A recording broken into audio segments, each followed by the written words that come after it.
And it was really, really hard one for him at the early stage of the confrontation. But he seems to be coming out of his shell now. He is out of his shell. Will this sustain it? Then I think we leave that for time to tell. Watch this the concluding part of himself having a media parley, talking about himself and talking about what he's been able to do or what he intends to do.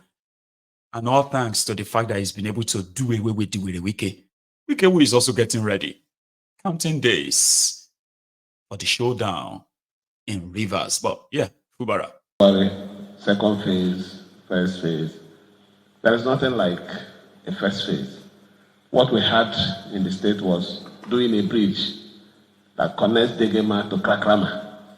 And for you to access that place, you need to go into the heart of Calabari. What we just did was to award what they call the original Trans-Calabari Road, which will it brings you into Port Harcourt. It's not taking you from Elele. You start going that fast if you're going to Mbiama. No. Here, you just drive into the heart of Port Harcourt. That is the one where we just awarded. I believe you also heard it and you watched it on the tele where we invited our father, the former president, to come and flag off for us. That project will cost the state 225 billion. So far, we've already paid 30% of it, which is about 67 billion. Down payment is our commitment. We also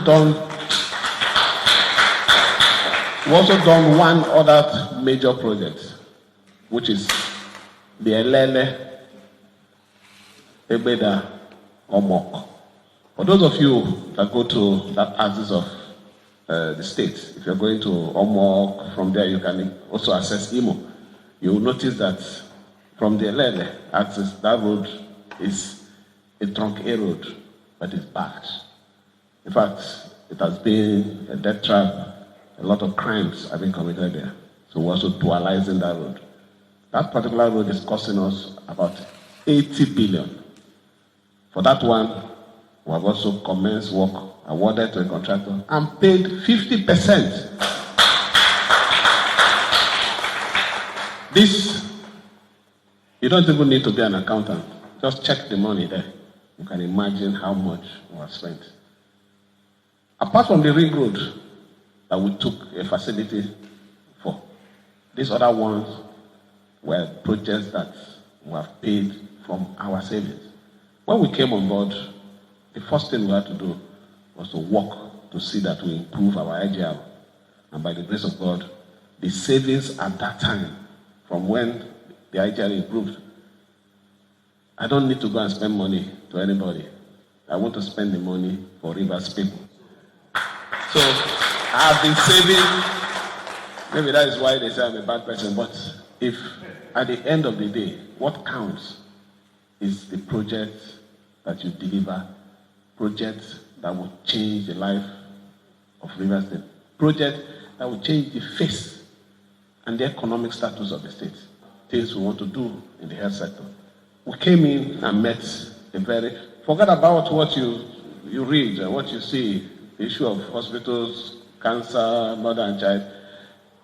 The only functional health centers that we have is the University Teaching Hospital, the one you have in Choba, that belongs to the university there, the Uniport, and the one you have here in OGRO that belongs to the River State University. That is the only functional health service. We don't have what we call intermediary health services. It's not there. None. The only thing we have that we have to improve on is the primary health sector. By the special grace of God, we're able to at least improve the status of about 36 of it.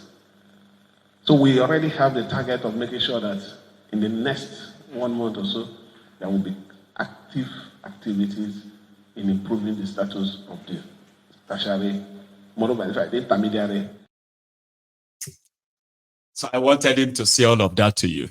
Because remember, he once said, the moment he stopped giving Wike the 30% from all revenue accrued to River State, as was agreed, he said the moment he stopped giving that money, he had more money. In fact, he came out to say he has now been able to increase the IGR of River State, right? From 13 billion to over 27 billion naira a month. Everybody knows that what he's saying is that Wike is not because he did anything, no. He didn't do anything new. He's talking about savings, right? I don't have to give money to anybody. He's talking about Wike, and he's talking about saving money. So the story behind saving money is that the moment he stopped giving Wike money, he has so much money that he was able to announce to the people like, IGRT increased, so we have been lying to you all this while that River State is generating between 10 billion and 11 billion. We're actually generating about 30 billion. But he didn't say that to them. He told them now that River State is now generating 27 billion naira a month.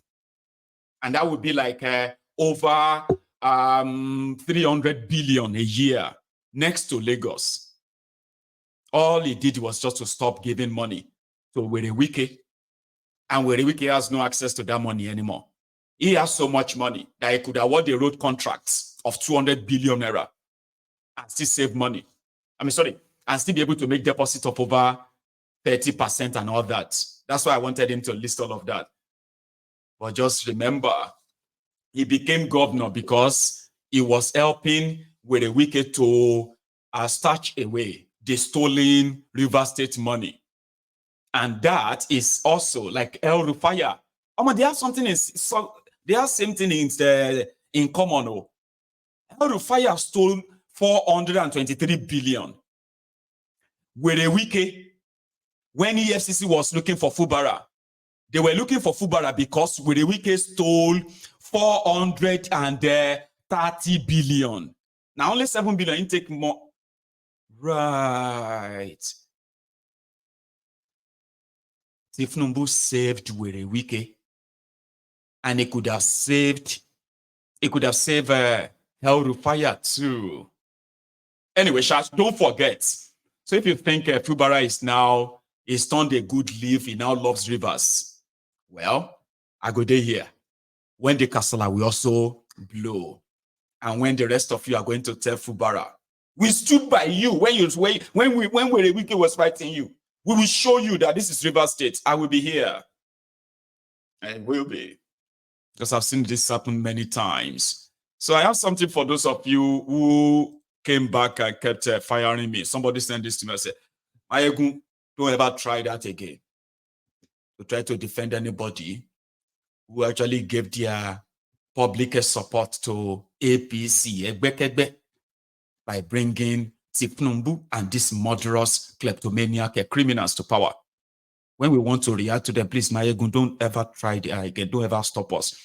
Somebody sent that to me, and I'm like, okay, that's fine. He said, you are pitying this girl because she's crying. Are you for real?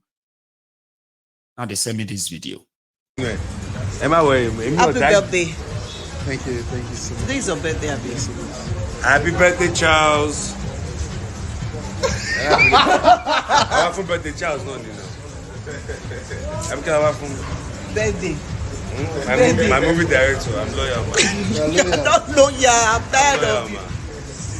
The way you're loyal to Baba, I'm loyal to you, man. But I want to disown you. Why do you want to disown me? Because I love you too much. You're a good person. Thank you very much. God bless you. So happy birthday. Amen. And you too. Thank you very much. Happy birthday once again. That makes people more angrier. And I understand. And I also respect your hate. If it is hate, by the way. But finally, somebody said, Mayegun, please take calls, Jerry. We want to go to bed. Are you sure? Anyway, before you go to your bed, remember to like this broadcast. Like it, share it. And I will use this one. That's just a kind of a closing before we open the line. the same representatives, well, apart from the Senate or senators, the representatives are now saying they should use the same alacrity they use in passing the old new national anthem, and use that to pass a minimum wage bill too and pay the workers. I will urge this House to please, with the speed with which we pass the national anthem, that we should also recall the Minimum Wage Act, reconsider it, and with that same speed, pass that act and ensure that we give the Nigerian worker a living wage in that act. That is the only way. First is welfare, security. This is what is enshrined in the Constitution. And so I want to align myself with those who are of the opinion that this matter should be resolved as quickly as possible through every other means to ensure that we have a peaceful nation. Mr. Speaker, the law of Nigeria recognizes that as a person, you are entitled to one wife, 4 children, and then your mother and father. These are the things that you are entitled to take care, even in the tax relief or whatever. These are the indices and the factors given to us. And so by implication, you are supposed to have that minimum wage that will cater for this number of persons. And I want to say that, yes, government have tried in the past, government is trying now, but then we have to do a lot. Has to look at section 16, 2D of Nigerian Constitution. It says that suitable and adequate shelter, suitable and adequate food, reasonable and national minimum living wage shall be provided for the Nigerian worker. So paying a living wage, and I know everybody here understand what living wage means.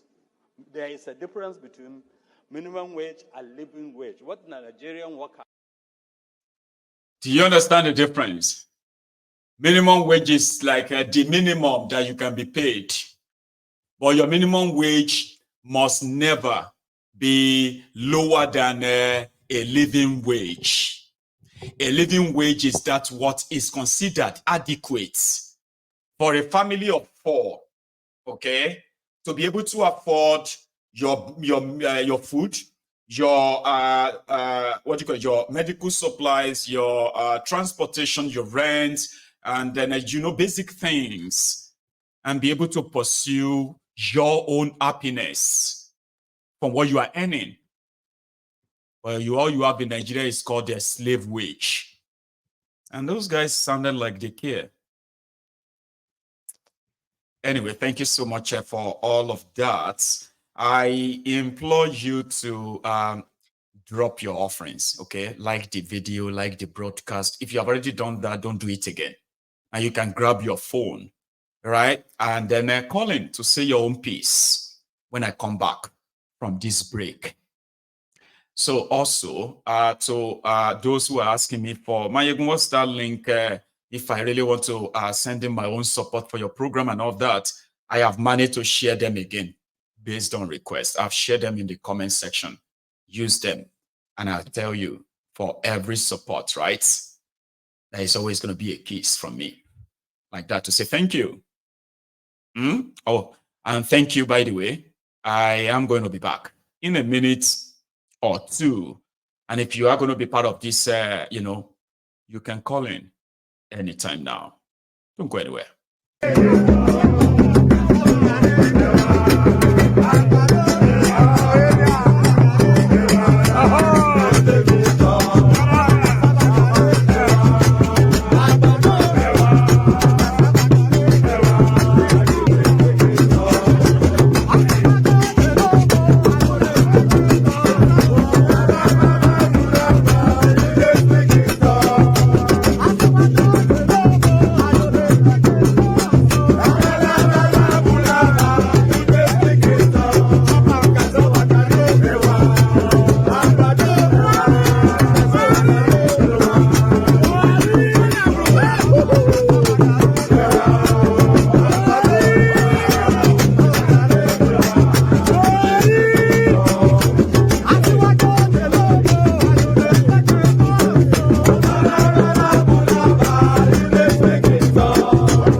do.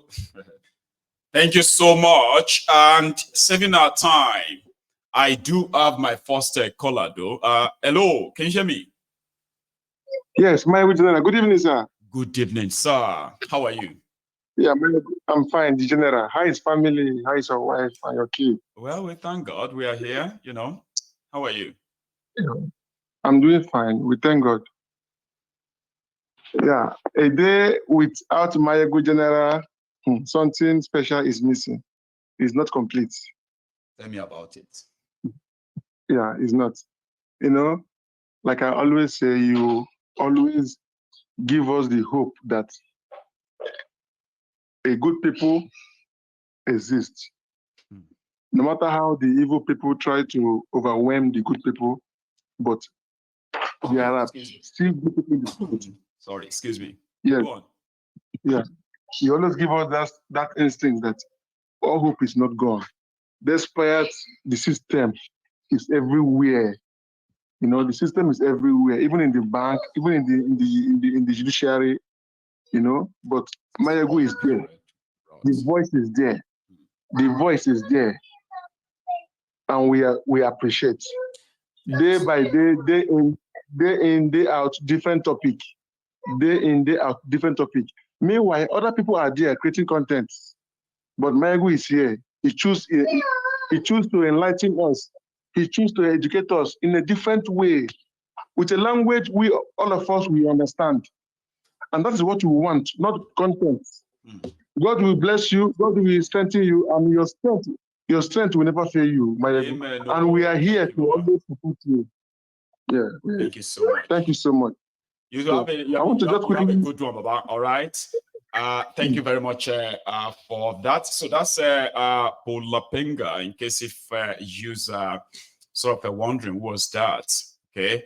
And also, just remember, okay, if you are calling from outside the UK, in fact, just dial the number the way it appears. If you are calling from outside the UK, just be +244.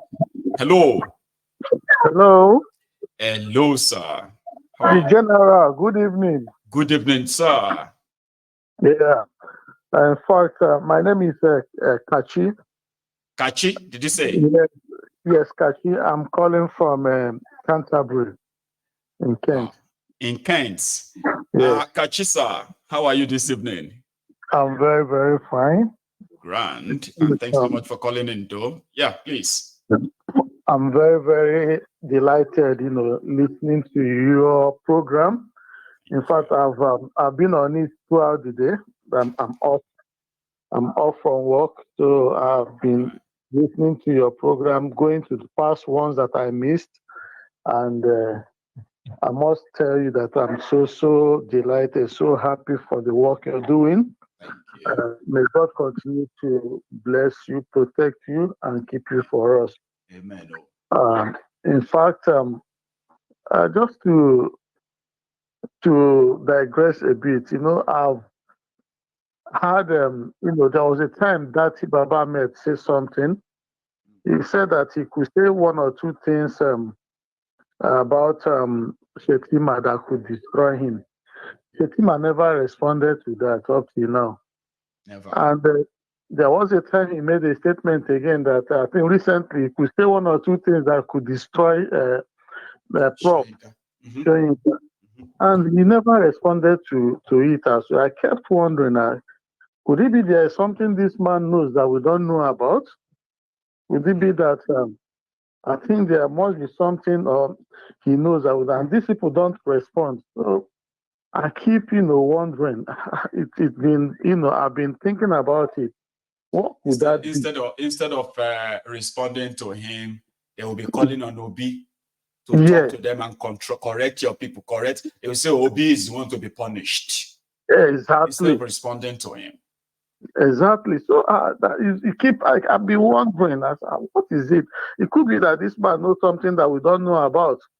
I don't know. And maybe he should even keep his mouth shut so that they will allow them to get to, because if you know too much, they may not even want you to get to that seat, And then they say, because if you know too much, that means if you get there, you may undo and undo. So that's your own your own suspicion is that you have managed to observe how many of them, how is kind of fire at these guys, right? But they never fire back that way. Rather, just turn it to Obi and then begin to batch him. So that's a very good observation there. Exactly. I've been concerning that of El-Rufai, I remember his son coming recently talking about Obi and his father not being Obi's match, and they wanted to probe your father. You became a viper. A rabid dog. The Twitter names, that you're ready to fight and all that. I keep wondering, could it be that actually, there maybe something actually happened? Because why should you be this angry? Okay, if your father is clean, I don't think you should be that angry. I don't think it should bother you much. You could see the level of hate. Exactly. In that young man. He's a young man. He's a young boy. Yes. Right? But I don't expect somebody that young to be carrying such hatred in him. Yes. It was so obvious that he was raging. You could smell it from far and say, oh my God. Yes.